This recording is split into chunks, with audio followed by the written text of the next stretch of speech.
BNC, 100% black and brown host all day. Finally, news that speaks to us. The nation is almost 14% black, more when you factor in mixed race couples. Despite that, the political process for years has begun in Iowa. The black population there, 3%. It is widely considered one of the least diverse states in the union, with a white population around 90%. So is now the time for change. The panel's back. And Taryn, since you're the newbie, I'll begin with you. I like corn dogs. I don't like deep fried butter, but I like soul food more. So is it time now for the Democrats to abandon Iowa? I definitely think it's time to reevaluate the whole process, right? This is a caucus as opposed to a primary as well. So that's a whole other interesting debate there. But certainly it is not a state that is representative of what the country looks like. It's not a state that's very large either. So I just think from a variety of reasons, it's just not necessarily where we want to be starting out our political process. I do think, though, Del, that it has lost some political clout in recent years. Just the fact that polling changes because people's minds can be changed from this 24-hour, 7-day-a-week sort of news cycle and constant information source, that Iowa has become a long cry from how powerful it was. Even if you look back on like the Howard Dean election, right, with the Iowa scream, like that destroyed his, chances of going any further. Not to say that the same thing would have been worse on social media. I just mean that, I think the powerfulness of not coming in first in the Iowa, and if you think about it, especially in the last few cycles, historically, the last few people who have come in first in Iowa have not necessarily been the ones to take the lead. So very interesting, I think, in terms of getting rid of it and revamping the process and updating and modernizing. But I'm not sure how powerful it still is, even if we left it. But it certainly needs to be more representative of who we are as a country, because it's definitely not. Nayyera, you had a very radical idea in our first hour. And as they say, right afterwards, that's when the fight started. What do you think should happen with the political process? It is a radical idea, given that so much has been invested in the order in which states have their primaries and their votes, to the point where things are decided before places like New York, places like Maryland, which are very heavily Democratic, very engaged, politically engaged populations, their votes effectively don't count at all. And so my radical idea, which has been floated by others in power, is to have all the primaries on the same day.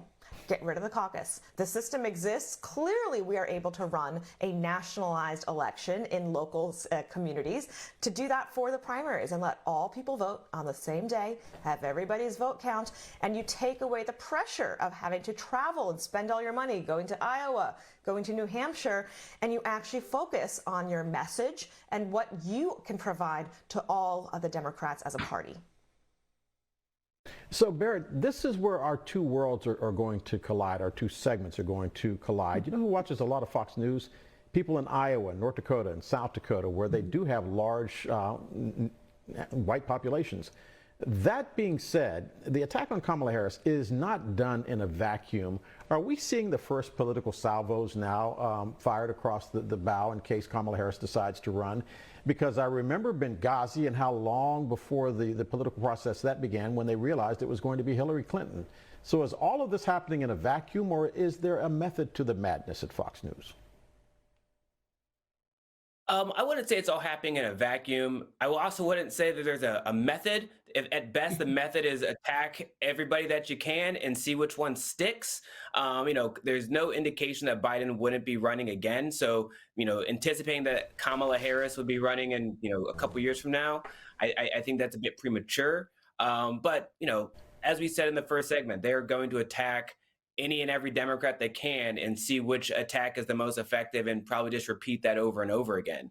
But when it comes to the Democrats creating a structure to get the best candidate possible, I think that's something we definitely need to re-examine. And Nayyera's idea actually prompted an idea from me, where maybe it might make sense to have it as a regional section, where, like, instead of Iowa and New Hampshire, we're jumping all over the country and it's really expensive to go from place to place.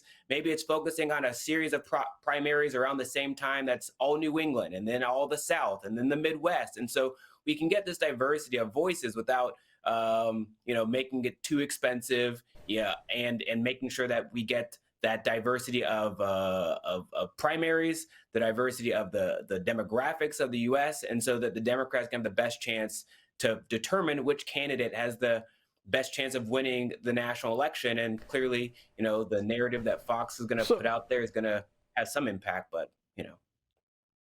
So, Taryn, let me just point out for the Iowa audience, you racist. I mean, that's all you ever think about is race, race, race, race. Iowa gave us Barack Obama, two-term president of the United States. He's black. So why are we picking on Iowa? I don't think we're picking on Iowa. I think we're picking on the process. Like, things have changed significantly in the last 20 years, as we've all seen, and digital has become so much more, right? Like, I run a digital agency, and I can tell you sort of how politics has been evolved and changed and morphed into something very different. Means that a caucus process in a small state being the lead when things are changing so constantly and minute by minute, and everything is so hyper connected, it just seems to not match what's happening in the world, not match maybe about race, but also not match really the speed of which we do things and how we do things, and how politics has really been become so much of a fabric of our lives. Also, one thing we haven't talked about is how COVID has also evolved it. So I can make it about more than just race. We can also make it that if you think about how mail-in voting and access to voting and the idea that election day is one day has also been morphed into something new. And I think that's another idea that when we're talking about the wonderful ideas in this program that people are putting forward, we can also think about how do we make this so that we make access to more voting. I mean, one of the most important things that I know that many of my clients and campaigns that we've been working on is how do we access more voting rights? Because that is critical to this political process. And I'm not sure that the Iowa Caucus, a day where people need to spend all day, right, not working, is actually really representative of anything that we want. I want more people voting and more people in the process. I am crushed that none of us brought up the deep fried butter as a reason not to have the Iowa caucuses, but that will be a topic for another day. Also yeah, the deep fried Oreo, all of that stuff. When we talk about diabetes and everything else in the black community, Barrett and also Taryn and Nayyera, as always, thanks for being with us. You're watching the second hour of DC Today.